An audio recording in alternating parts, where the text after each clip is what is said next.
Bonjour, aujourd'hui je vais tenter de définir ce qu'est le libre-échange. Quand on parle de libre-échange, on parle d'économie.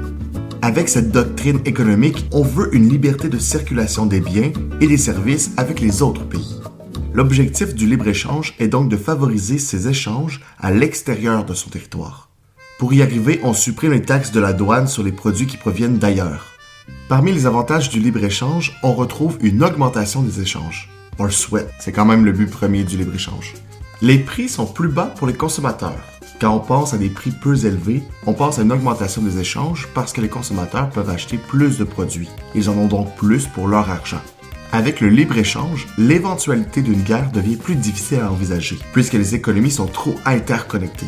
Une guerre nuirait à tout le monde et surtout à celui qui déclare les hostilités.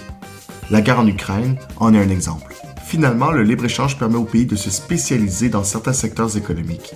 Par exemple, le Japon s'est spécialisé dans les voitures et le matériel électronique. C'est un choix que ce pays a fait pour se démarquer à l'échelle internationale. Évidemment, le libre-échange comporte aussi quelques désavantages. Dans plusieurs pays, on compte des pertes d'emplois qui sont délocalisées pour souvent se retrouver dans des pays en développement. Cela peut même mener certaines compagnies à mettre la clé sous la porte parce qu'elles ne font pas le poids face à la concurrence étrangère. Depuis les années 70, on commence à compter l'environnement comme la grande perdante du libre-échange. L'augmentation des échanges entre les pays nécessite une hausse des transports et des usines plus performantes, ce qui conduit nécessairement à une augmentation de la pollution.